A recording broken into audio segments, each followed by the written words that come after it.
Mergers, acquisitions, and takeovers. What are the differences?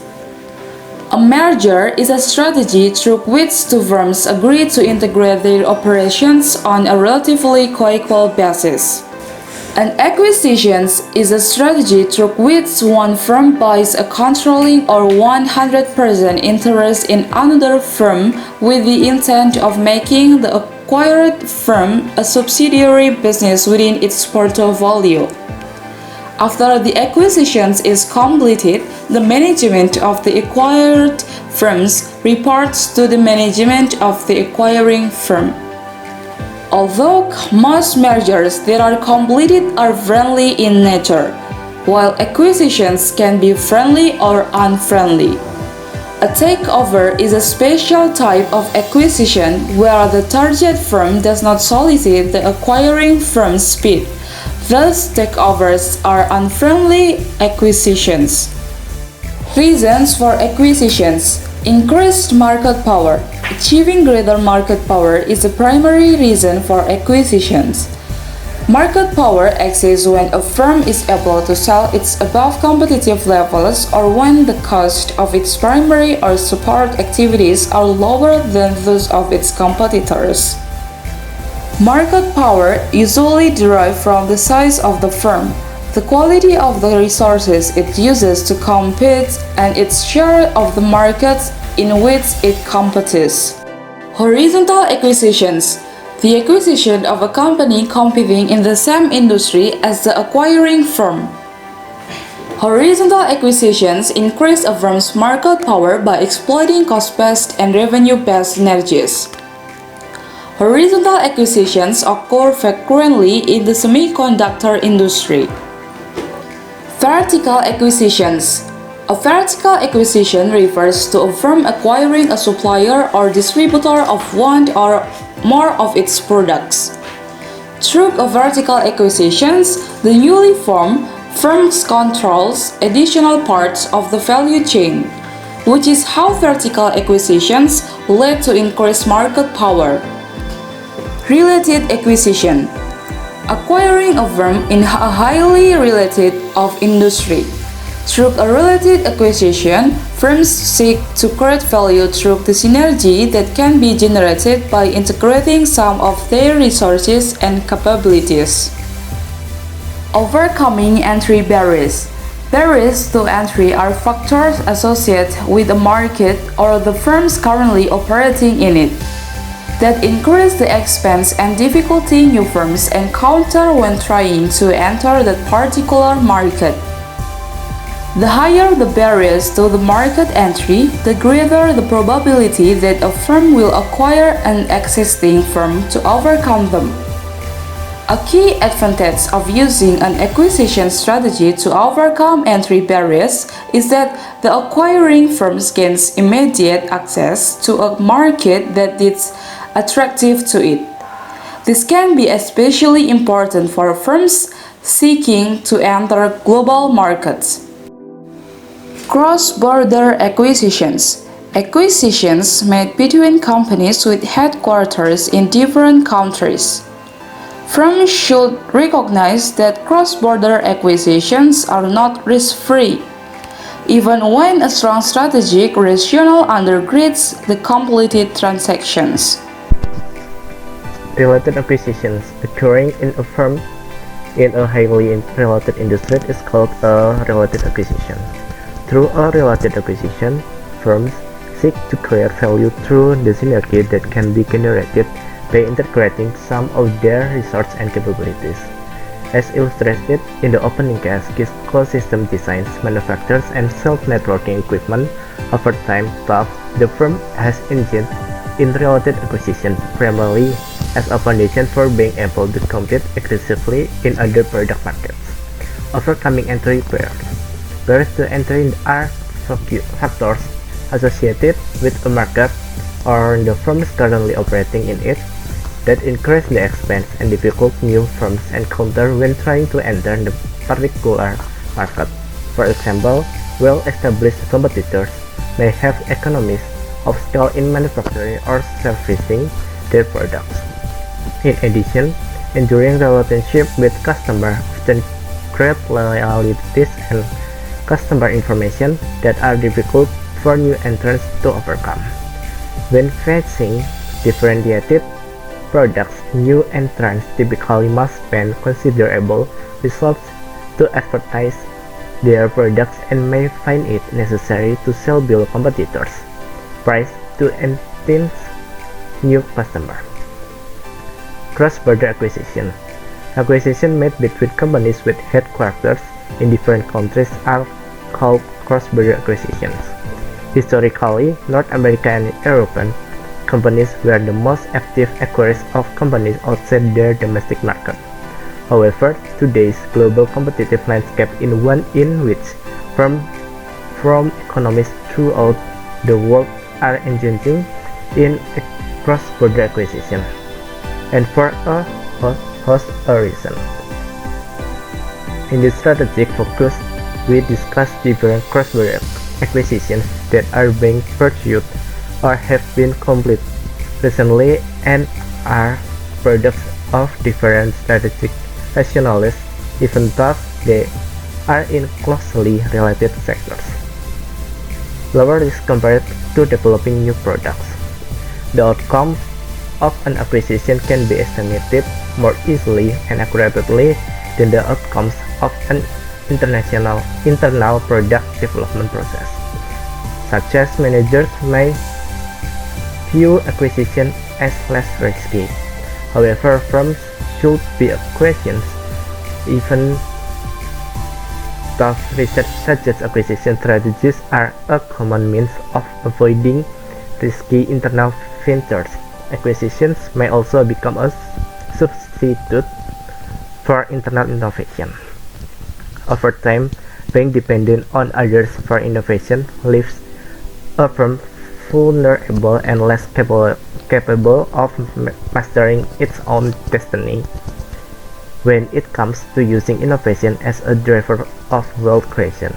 Thus, a clear strategic rationale, such as the ones influencing the cross-border acquisition described in the strategic focus above, should drive its acquisition a firm chooses to complete.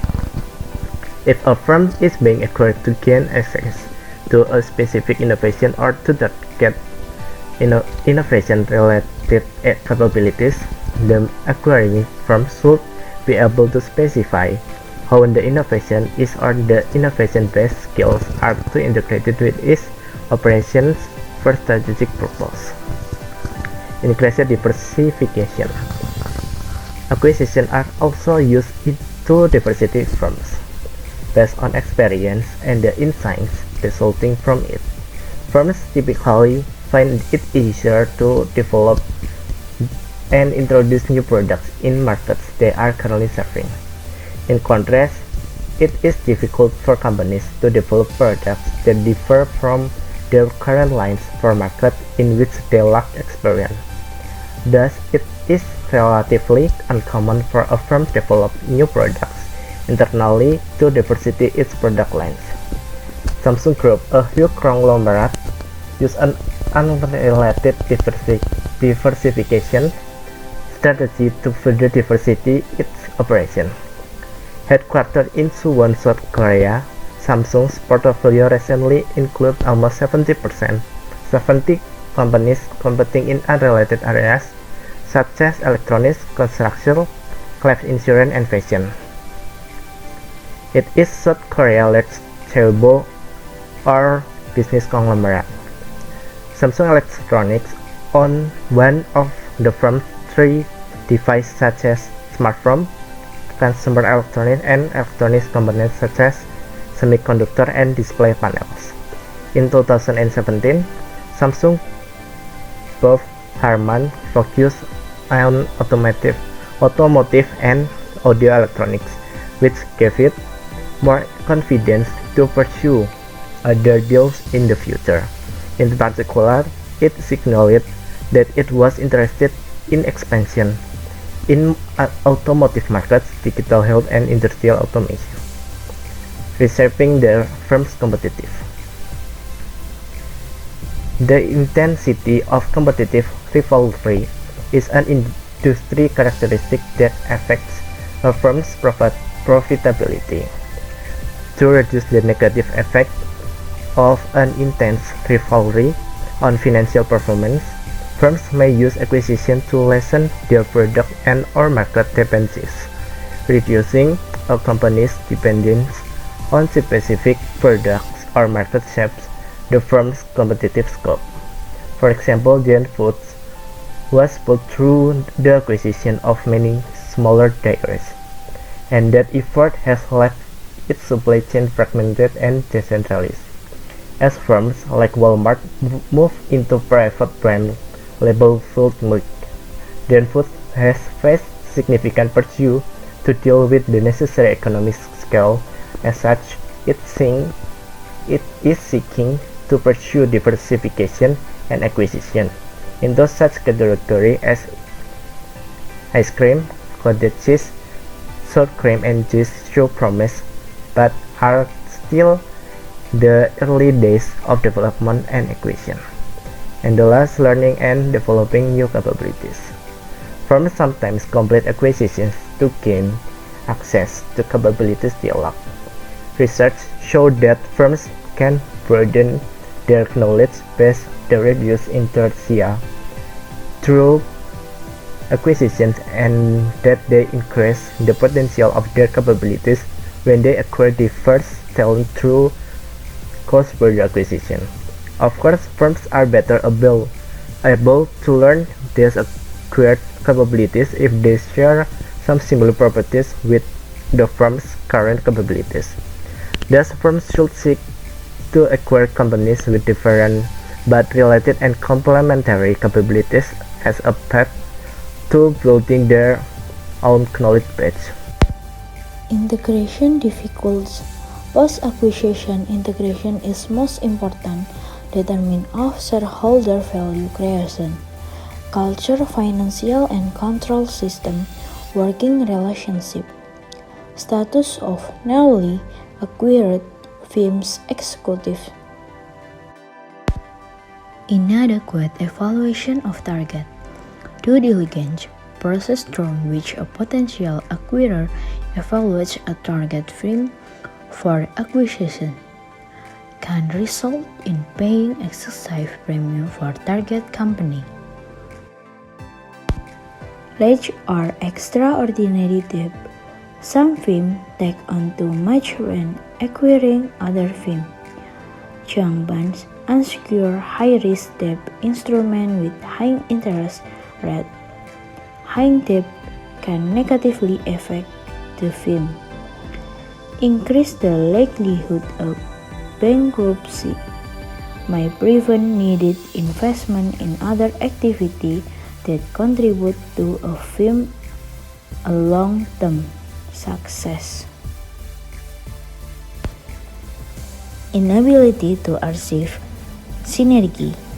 Synergy exists when the value created by units working together exchange the value those units could create working independently.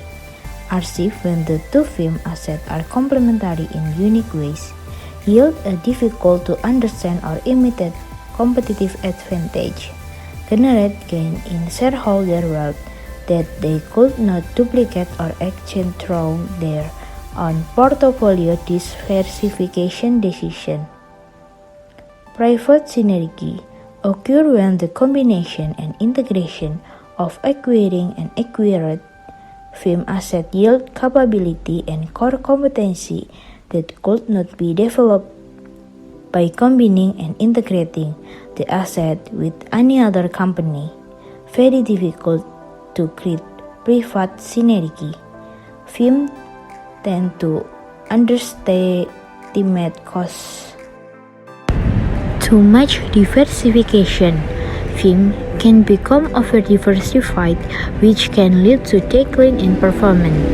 Diversified firms must process more information of greater diversity than can be harder to manage. Scope created by diversification may cause managers to rely too much on financial return than strategic controls evaluate performance of business units. Acquisition may become substitutes for internal innovation. Managers overly focus on acquisition. Typically, a considerable amount of managerial time and energy is required for acquisition strategy to be used successfully. Activities with which managers become involved include searching for viable acquisition candidates, completing effective due diligence processes, preparing for negotiation, managing the integration process after completing the acquisition. Too large. Most acquisitions result in a larger firm, which should create or enhance economies of scale. In turn, scale economies can lead to more efficient operation.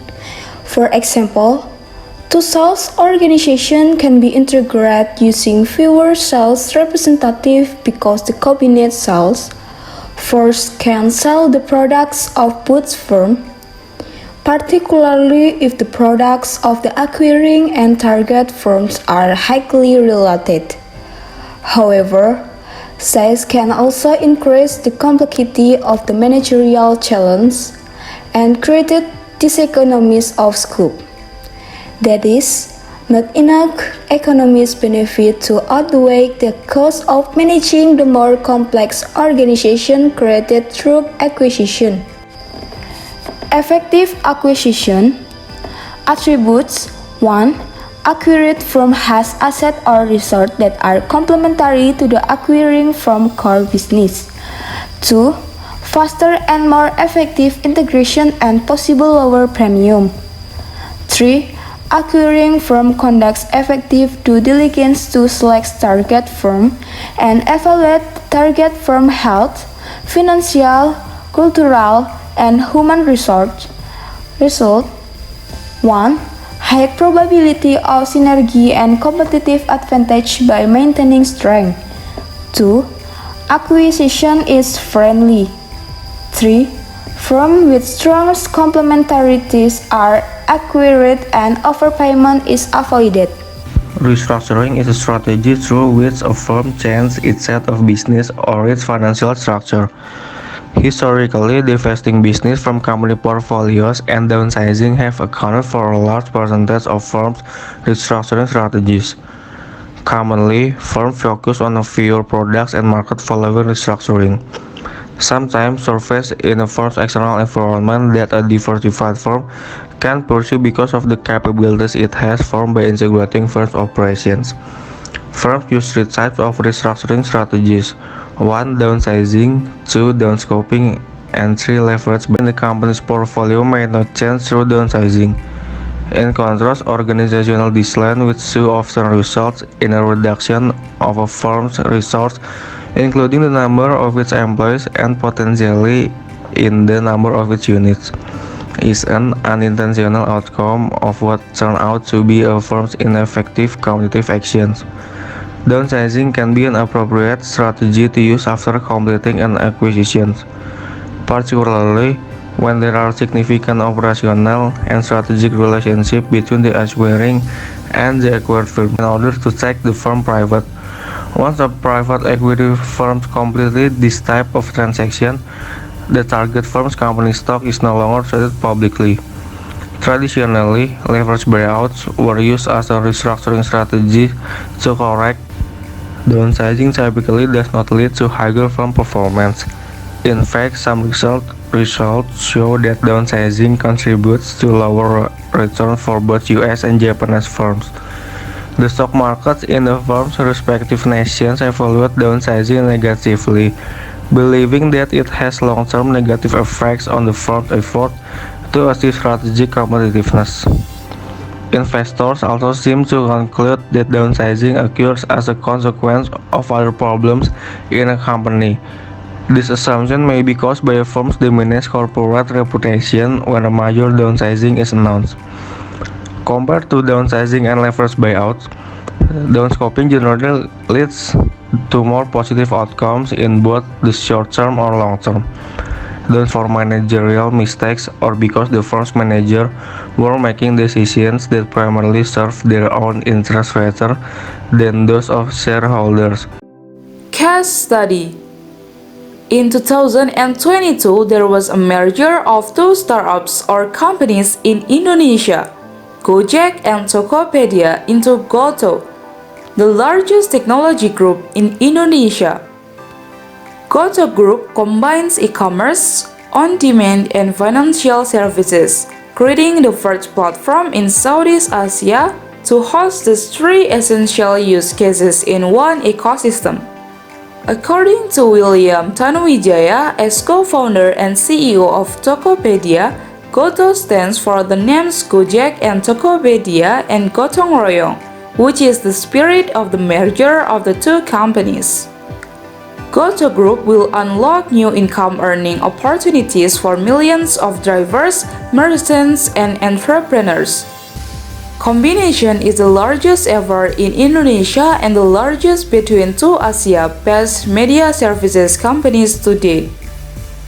Deal is backed by major investors including Alibaba Group, Astra International, BlackRock Capital Group, DST, Facebook, Google, JD.com, KKR, Northstar, Pacific Century Group, PayPal, Provident, Sequoia Capital India, SoftBank Vision Fund 1, Telkomsel, Temasek, Tencent, Visa, and Warburg Pincus. Gojek and Tokopedia have raised $8.2 billion from investors. Meanwhile, CB Insights reported in April 2021, Gojek has a valuation of $10 billion and Tokopedia $7 billion. Goto Group's valuation could be even greater once the merger is made. According to Goto, there are more than 2 million registered drivers currently. For merchants, reached 11 million as of December 2020, and there are 100 million monthly active users. Meanwhile, until the end of 2020, the total value of Goto's gross combined transactions is more than 390 trillion rupiah, and last year, the achievement was around 26 trillion rupiah. In terms of management, Gojek's Andre Sulistya will lead the combined business as Goto Group CEO, with Tokopedia's Patrick Shaw serving as Goto Group President. Kevin Alwi will continue as CEO of Gojek and William Tanuwijaya will remain CEO of Tokopedia. In addition to his group responsibility, Andre will continue to lead payments and financial services under the new brand of Goto Financial, which encompasses Kopay as well as the group's merchant and financial services offerings.